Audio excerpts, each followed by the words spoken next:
Okay, welcome to 6-inch football.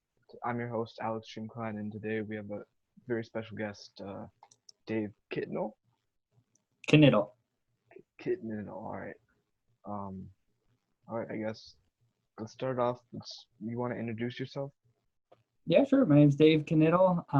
So I've been in the soccer content creation game for a few years now, kind of taking a break. But I grew up playing the sport, loved it originally from Philadelphia. I was out in California for a while. I'm back in the Philly area. And a couple years ago, I started a podcast with my brothers back in November of 2016. We called it Bros Talking Soccer because we were three brothers. And we just talked about kind of all different soccer topics, mainly focusing on US soccer and European soccer, specifically English soccer. Did that for a few years, kind of shut that down a little bit ago, or I should say put it on pause. Hopefully we bring it back at some point. And also have a YouTube channel called The Soccer Tavern where I make videos about the history, culture, and philosophy of the beautiful game. So those are my soccer related projects and a little bit of my soccer story. Thanks for having me, Alex. Yeah, thanks for coming on. All right. So I guess we'll just start off with talking about some soccer news.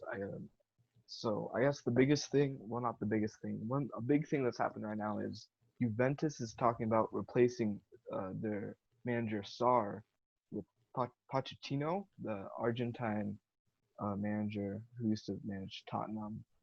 And I guess it's kind of a big deal because he's like he says he's a special one, and it's all I guess coaching drama. But you don't really care about Tottenham that much, do you? You're more of a Liverpool fan. I am a Liverpool fan. I don't have any real animosity towards Tottenham. I've always kind of had some admiration for them, and I think they've built themselves into a respectable kind of club. I know they're having a rough season kind of so far, but Jose's turned things around for them, and Pochettino was a great manager there. I was sad to see him go, but soccer is a brutal sport, especially as managers, and I think it would be a good hire for Juve, but Sarri, who I believe is there now, isn't a terrible manager, but I do think Poch is someone who you can build the club around for a longer period of time. Well, I mean, Juventus, they've been they're top of the league. I think they were pretty close with Inter for a while. All right, so let's move on to United. There's some United news. They're putting in their final bid with 80 million for Jadon Sancho from Dortmund, which I mean, it's been speculated for years now. I mean, about like 2 years, a couple of years, but um, I think it'd be good for United because they don't have too good of attacking players. I guess recently they have Bruno Fernandez. It seems like that's a big playmaker. Other than that, they don't really have playmakers. Yeah, I'd agree with that. I think Rashford is definitely more of a finisher, and Martial is just kind of mercurial. Sometimes he can be amazing, and other times he can just be, completely lost out there. I think Sancho's a really good player. I think he's still really young, and a lot of development still needs to happen. I know he came in and sort of displaced Pulisic at Dortmund, but you know, it, uh, Sancho's still young in his career, and there could be ups and downs. I mean, Martial burst on the scene and has just sort of tailed off. So I'm not ready to think that Sancho's going to solve all of United's woes at this point. Yeah. Okay. So keeping on, I guess United old ex-player Alexis Sanchez linked to Man City again. Man City was interested with him back when United got him, and now he's at Inter. So I mean, I really like Alexis Sanchez. I liked his Arsenal days. He's like a fiery little player, really fun to watch. Yeah, I haven't. I haven't heard that rumor. I know he was linked there before going to United, right? Is that where he Yeah, was? yeah, His career just took such a turn. And then I don't know. I don't follow Serie A too well, so when he left the Prem, I didn't even know he was at Inter. To be perfectly honest with you, so I don't know how it would be an interesting signing for City. I think that they need to overhaul their. It's ridiculous that they need to overhaul their squad, but there are players on there that they need to upgrade. And I don't know. I mean, what is Sanchez? I guess he would just be a squad depth player at this point. Was he 31, 32? I don't know how much he would really add to them. I guess it would just be more value in squad depth.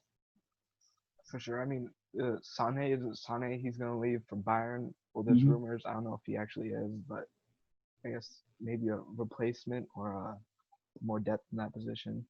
Okay, so keeping on the Premier League, Chelsea's they're targeting Ter Stegen from Barcelona.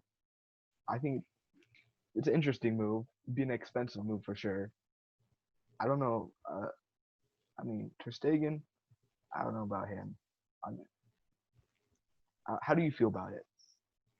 I think Ter Stegen's a really good keeper, and I know Kepa is there now, and I believe he's the world's most expensive keeper, right? I Yeah. think he was bought right after Allison, so uh, I think that he is not the best goalkeeper in the world and doesn't deserve to have that title, but I, I don't know. I hadn't heard the Ter Stegen to Chelsea, and it just feels like Chelsea just wants to spend money after being having that transfer ban, and so they're just splashing the cash. I don't know if that's the best use of their funds, to be perfectly honest with you. Also on Chelsea, so Dean Henderson, he's the United back. I guess he's the backup now. He was on loan at Sheffield United, and his contract is expiring. And Chelsea said they're gonna double the wage that United will pay him.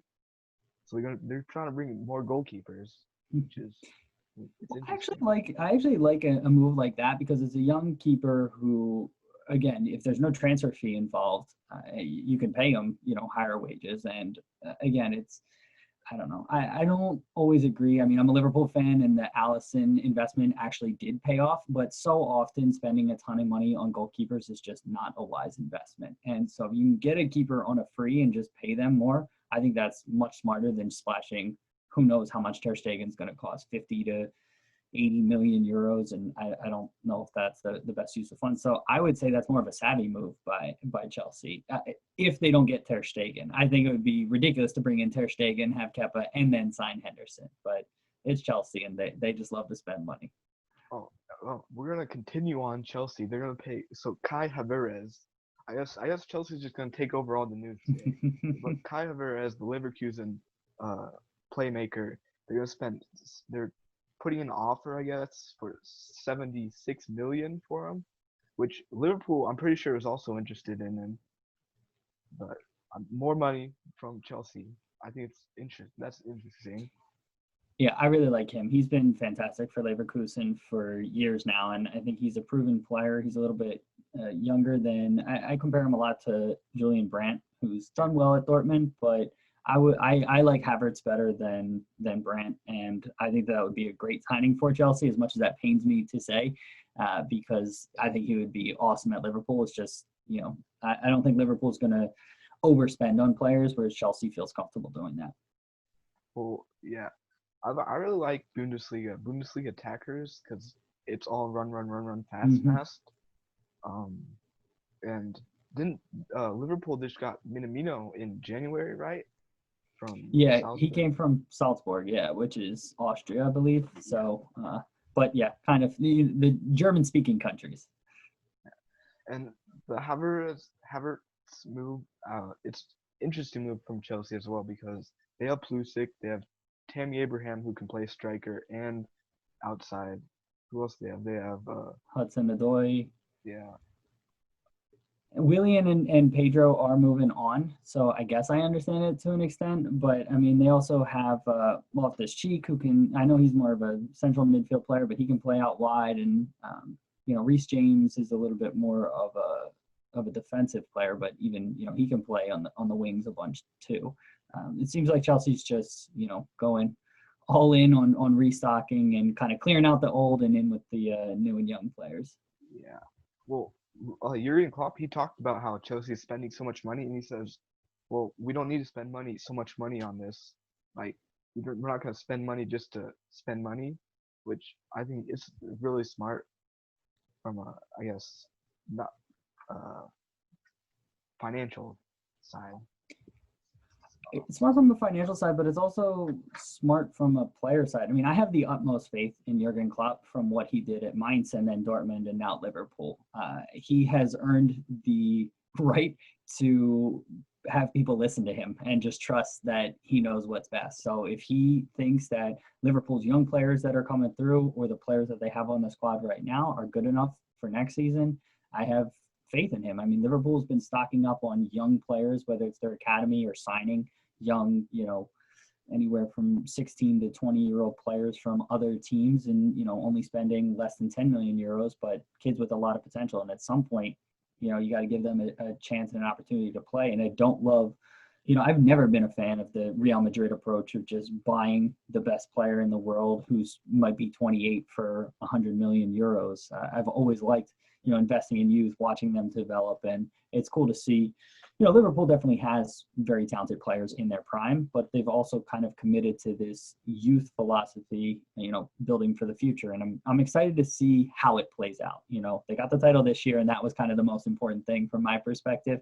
Now, I mean, if I have to go through a few years of watching the young players develop and maybe just qualifying for Champions League, but not winning the Prem, I can tolerate it and kind of see if something like truly legacy, building comes out of all of this. Well, it's interesting, like the youth development side, teams that develop a lot in youth and teams that spend a lot of money. You see, Chelsea, they spend a lot of money and develop a lot of youth players. And if you look at the financial numbers of all the clubs, they've lost the most money. It's like $130 million, which is pretty crazy compared to what other clubs are making. So, yeah. Okay, let's move on to some MLS news. As we all know, Inter Miami is not doing so hot. They're not doing too well. And David he put out a quote. I don't know where, but he said Man United and Real Madrid weren't built in a day.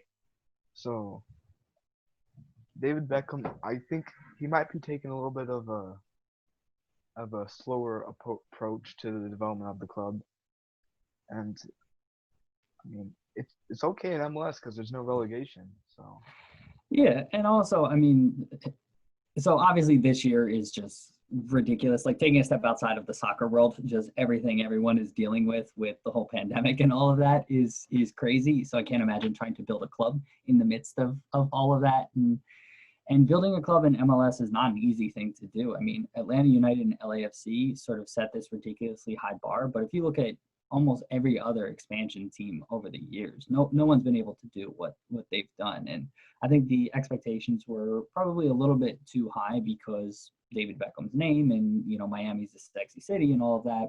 But I think this is just normal growing pains for an expansion side in MLS. And we're, I think, 5 games into the regular season with a huge break in the season because of the pandemic. So I think he's got a point that, clubs weren't built in a day, even though, some MLS clubs have shown a way of sort of expediting that process.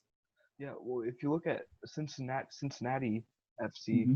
they've gone through what 3 coaches so far in their year and a half. Yeah. So, and I feel like the best MLS clubs over the next 5 or 10 years are going to be the ones that can develop the youth because salary cap. So if you look at New York Red Bull, if you look at Seattle, those are the best youth clubs. And if you look at LA Galaxy or Cincinnati, they're not doing too well in the youth sides. So Yeah, and so the Union, the team I support, is doing really well on the youth side. New York City FC is doing really well, and they're turning out players and all that. So it is really exciting, being a longtime MLS fan, to see like legit youth prospects coming out of MLS academies, and I think it really bodes well for the future of the league, and it bodes well for the future of the U.S. men's national team. yeah. So you talked about your club, Philadelphia Union. How do you feel about? So they recently got KD recently invested Yeah. in them. How do you feel about celebrities investing in clubs, and how do you feel about like Red Bull or the City Football Group investing in clubs? Yeah, so celebrities, I don't mind, especially if they take a somewhat active approach in ownership. And that doesn't mean that they need to be at every game, but it's nice to see them posting on social media and being supportive. Like Hugh Jackman was actually, I don't even know if he still is, but I know he was involved with the Union early on. He was at like a game and then he just like sort of disappeared. So I don't love that type of celebrity ownership. But you see James Harden at Houston Dynamo games, and you see different celebrity. Will Ferrell is at almost every LAFC game, and so it's cool from that perspective. And I'm not expecting KD to be at every Union game. I'm not naive to think that, but even him like tweeting about it or just showing some sort of engagement, I like. On the City Football Group and Red Bull side of things, I understand it, and being someone who kind of works in the business world and the American sort of approach to sports, that all makes sense. It just kind of sucks because it felt like soccer was a little bit more, pure is probably a naive term, but it did feel like it was, these clubs and these communities, and they could rise and fall with a sense of community, and with globalization happening kind of all over the world.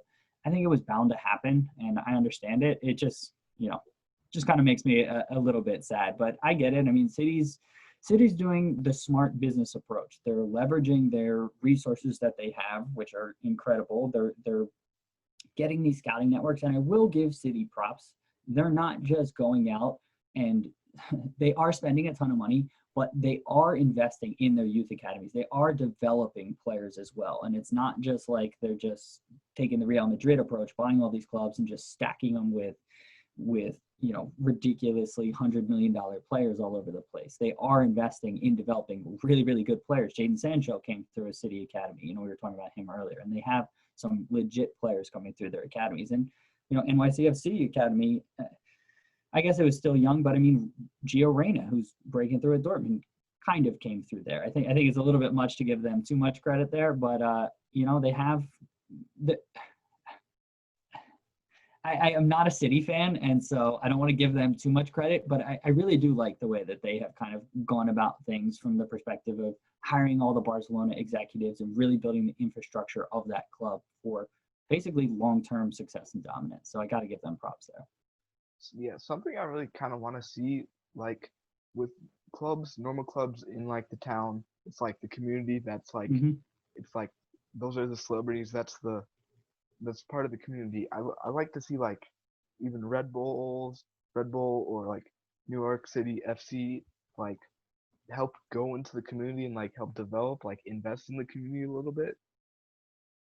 Because I think, I mean, it just like integrated more with the city, I guess. I mean, it's gonna be hard to integrate in New York, but Well, first and foremost, they need a stadium. I think that's NYCFC's biggest problem right now is they don't have a stadium. So they play at Yankee Stadium. They're clearly the second priority in that stadium. And I don't even know where their academy is based. But if they can get some sort of home base, with a stadium and build a youth academy in there and really sort of develop around the stadium, and then they can get more ingrained in the community, I think you're spot on that it could be really good. All right, so we got couple more some more news. We got Chicharito. He's kind of struggling at Galaxy a little bit. I mean, I think he might have like one goal in the 4 games that he's played, which is, I guess, underwhelming if we're talking about Chicharito.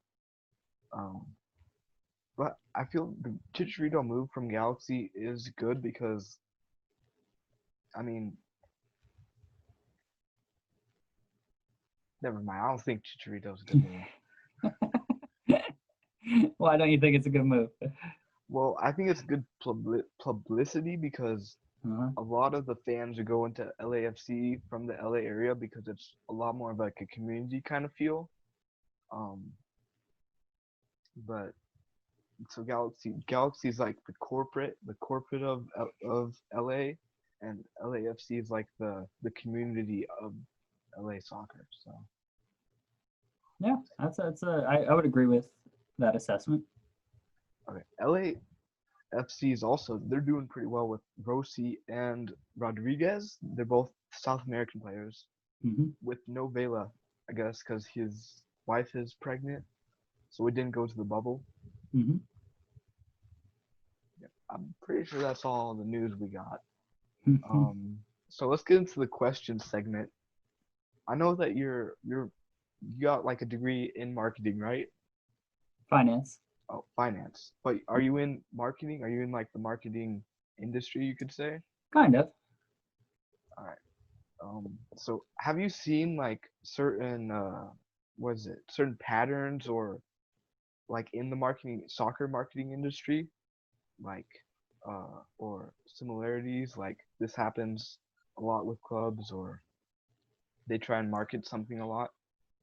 Um, I'm trying to think of specifically the question. So I think soccer is very just sort of business sort of focused and business conscious, especially as the Premier League has sort of taken over the world, and MLS is trying to do things from a business perspective. I think that they tend to be a little bit more creative than if I'm comparing it to American sports, whether it's baseball or even football to an extent, can be a little bit more stodgy. So I think that MLS or just soccer in general tends to take more risks and try more things, from a marketing perspective that maybe other sports would be, I don't know, scared to try. So maybe from that perspective, I would say that there's a trend.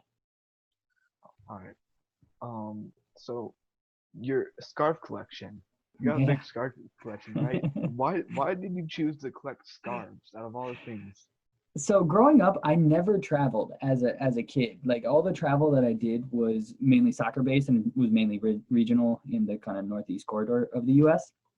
And so as a family, we never vacationed. And so when I got into college and started to make some money after college and traveled more, I just, for whatever reason, I got the itch to like collect something. And the first real trip I ever took was to Germany. And when I was there, I visited the Allianz Arena in Munich and bought soccer scarves for myself and my brothers. And just something sort of clicked where it was like, soccer is a global sport. I like to travel and going to all these places, rather than collecting mugs or shot glasses or keychains or whatever it might be. It might be cool to just get soccer scarves from the places that I visit. And that's where it all started. It was, I think, junior year of college. And then right around that same time, the Philadelphia Union started play. And I had been a Sons of Ben member since 2007. But with the inaugural season, we were sent a scarf, and from there I just got the itch to just like collect scarves. So I probably have 20 or 30 different Union slash Sons of Ben scarves, and then the other 120, I have about 150 scarves, but the other 120 are from like my travels, whether it's country or city based. I get them when I go there, or if it's like American cities, a lot of times it's tough to find somewhere that sells the scarves when I'm there, so I can order them from Roughneck Scarves or find them online. But almost every scarf I have has some sort of connection to a place that I have been, or I have maybe 5 or so that like friends or family have been to and thought of me and gotten me a scarf. But yeah, about I've been to a lot of different fun places, and just I thought it might be cool to spend 15 or 20 bucks on a scarf as a commemorative item from that place. Yeah, I only got one scarf. It's a Roughneck scarf. It's like Roughneck branded because I talked to the guy at Roughneck and he sent me a free scarf. Oh, that's cool. Yeah, like the same way I asked you for stickers. Yeah. That all right. So let's see. So obviously you're a U.S. national team fan. What do you think? How far do you think we'll go in 2022 World Cup? I hope very far. I just, first off, we need to make it, right? So after the debacle that was 2018, I'm not counting on anything anymore. So we need to qualify, right? And if we qualify, I mean, Pulisic is looking incredible for Chelsea. And you're not going to pin all your hopes on one player, but he's doing some really great things there. And there's a lot of other players breaking through. And Reina, it's probably going to be a little bit too early for him, but who knows how the hell he's going to develop over the next 2 years. McKennie's going to keep developing. There's a lot of good young players breaking through in MLS. And, if they move overseas to legit teams, I think that they can make a run. The World Cup is such a tricky tournament to predict, so I'm not going to. I think that they can make a quarterfinal run if things fall their way. But once you get into the knockout stage, like literally anything can happen. So, but I am very excited about 2026 and what's going to be happening from a youth development perspective, or a lot of those players are going to be entering into their prime or early prime, and I think the U.S. can make some serious noise in 2026.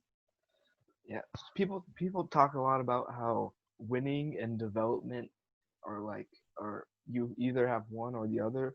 Like U.S. national teams say that gonna take a development path for a while, I guess, over winning. But then people get mad when people say they want U.S. men's national team to develop, but then they get mad when U.S. men's national team loses to like teams like Panama or Costa Rica, and then like people from the U.S. national team say, "Oh, well, we're taking development, we're trying to develop, like you guys say," but then, well, you guys should still be winning against Costa Rica and Panama Yeah. every time. So yeah, when you're getting so in knockout competitions or just legit national team tournaments at the highest level, we should not be developing. We should be winning, right? That is the goal of those tournaments. And especially at the senior men's national team level, there should be no development happening anymore. All the development needs to happen at the youth national team levels and at the clubs and all of that. And so when people say that the men's national team, senior men's national team is developing, I get frustrated with them for being okay with that because that shouldn't be happening. Now, if we're talking about implementing a different style of play or something like that, I get that there are going to be growing pains. But again, that all kind of needs to go hand in hand with youth development. And if we're going to be changing our style of play, like that needs to filter through youth development academies, or the players need to be trained to be adaptive and to be able to play in different systems or to necessarily have the technical skills to implement those things. I know Berhalter wants to play a passing, style, and I would love that as well. But straight up, the U.S.'s technical skills aren't there from enough players, specifically on the back line, and we just see that as soon as they're pressured. Like watching that game against Mexico, it was just players were freaking out under pressure, and I just don't think that they have the talent to execute that system. But it's a delicate balance, right? It's not easy, but uh, it all kind of starts at the youth level with MLS continuing to develop better players. Well, I feel the best way for U.S. men's national team to really progress and get to the, I guess, a better, like winning Gold Cup every time, beating Mexico every time, is you gotta be like Brazil or Argentina, and you gotta sell your players, as many players as you can, to Europe, just because yes, Brazil has a good league. They have like good players there. They go to the Club World Cup and usually beat like sometimes European clubs, but they ship their players out. They sell all their players to European clubs, which is going to be better for development. They're not trying to, I guess, force players to um, develop in their own league, I guess, for the whole career. Yeah, so I think because MLS doesn't have the talent level of a Bundesliga or Premier League, so I would agree with that. You also don't every player is different, right? And so I think generally speaking, what you're saying, works, but it is going to be different for every player, and also it's going to be different on when the timing is right for every player, right? So like Pulisic was ready to go over and make an impact right away. Same with Gio Reyna, right? That they're going over. But then you have, the Matt Miazga or Eric Palmer Brown stories where, they go over and they don't go to the right club. And so they're on this wheel of loans. And I never like that system for players. So if they move, I would, unless they're at the Pulisic or Reyna level where they can compete, with, at a Dortmund or something like that, I would have much rather have seen Miazga go to a mid-level Bundesliga club, get embedded there for 2 or 3 years, and then move on to a higher level. And I just worry about players just going to Europe because it's Europe, right? It needs to be a very conscious, thought-out decision for their career. And so I don't think that the end-all, be-all is to just get as many players over to Europe as possible. It is really getting the right systems in place in MLS to develop good enough players who can compete in Europe, at earlier ages. So I do agree that eventually they need to move over there, but it needs to be the right situations. And it really starts with MLS developing better players at earlier ages. Well, Zach Steffen, he got loaned out, and now they say Man City's going to keep him as their backup because they don't have any backup keepers, I guess. So I guess it worked out for him, but I think the only reason he's not being loaned out is because they're limiting the players you can loan out to, I think, 8 players. So Well, but also, I don't know if that does work out for him, right? Because if he's behind Ederson, who's who's all kinds of wacky. So like he might get suspended, he might get injured. So like Stefan may get opportunities, but one of the worst things for a goalkeeper is to just be stuck on the bench, especially as a young goalkeeper for 3 years. The goalkeeper is, if they're getting playing time, for me is the one exception to the loan rule, where if they are loaned out and they're getting playing time, which Stefan has been getting, I would much rather that than have him just be sitting on the bench for 3 years behind Ederson. But I don't know. Hopefully he gets time at City. It's just it worries me to have the number one men's national team goalkeeper for the U.S. stuck on the bench somewhere. That's a concern of mine. All right. So, um, uh, let's see. How do you feel? How do you feel about star players going into MLS, like Chicharito, like all the rumors of Cavani and Suarez? Do you think I'm it's fine. good? Is it good for MLS and the youth development and development of U.S. soccer? So I think they can go hand in hand. I think they can be good and bad. Everything in moderation. That's probably the best way I can say it. Um, I don't think that the MLS has shed its retirement league, stigma, right? These players aren't coming over here and dominating or just expecting to coast, right? The league has definitely gotten more competitive, and I think they've done a great job of specifically recruiting young South American players who are really on the rise, and they're stopping here versus going to a second tier European league. And so I think that's the wave of the future. But it can't hurt to draw a player who maybe the casual fan knows, might know a Cavani or a Suarez, and all of a sudden, all right, they're tuning into Inter Miami games, right? It can't hurt from a marketing perspective, but from a developmental perspective for the league, I think continuing to invest in academies and continuing to recruit those players who would otherwise go to a Denmark or to a Norway or a Sweden or a Ukraine or something like that. If the US can continue to recruit those type of players as a stepping stone before moving on to Serie A or the Premier League, that is the wave of the future for MLS. And that's how they're going to get to where they want to get to.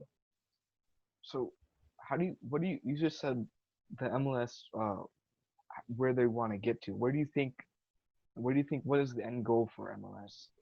Is it Competing with the Bundesliga and Premier League. I don't think that they're delusional to think that they can be bigger than them, but they can be right in that realm within the next 10 to 15 years. And I firmly believe in them achieving that goal if they invest the right way and continue to develop players and continue to recruit the right players. I'm not saying that MLS is going to be better than those leagues, but it's going to be thought of kind of in the same breath as them. Kind of like League gets a bad rap, but it's still a very, very good European league. I think MLS can be kind of in that, mentioned in that conversation. Yeah. So moving on to the Colorado Rapids. Um, so corporate owners in MLS, it's a interesting topic, but I feel like Colorado Rapids have suffered almost like the most. We got Stan Kroenke. He owns the Rams. He owns the Nuggets. He owns Arsenal. I think he owns the lacrosse team, and the Rapids have just suffered. He gets the teams and sells all the teams all the time, and I feel like I I think there needs to be like better like plans as for expansion teams so that that doesn't happen. Like a Stan Kroenke situation. So I'd agree with that. And I think that MLS has definitely done a better job of that. Almost all the ownership groups that are coming in definitely are more motivated or more invested in their clubs. You're not getting too many teams anymore that are coming in like, uh, Robert Kraft or Stan Kroenke, where MLS is clearly an afterthought for them. I mean, even looking at Arthur Blank with the what are they, the Atlanta Falcons and Atlanta United. I mean, it really feels like it's 1A and 1B with them, and he's not just cashing his checks. He's really invested in that team. So I think that MLS has done a better job of vetting kind of potential ownership groups as well. so there's all kinds of talks about USL with their promotion and relegation if they can like overtake MLS. Do you think a promotion relegation system is better than a higher, like, more owners are invested in MLS. Will people actually tune in more to USL? I don't think they will just because it has promotion and relegation. I am fascinated by promotion and relegation. The predecessor USL actually had promotion and relegation. I think it used to be on FS1, Fox Soccer Channel, excuse me. Because I remember watching like some games, and this was before it split and all the soccer wars started with NASL and all that stuff.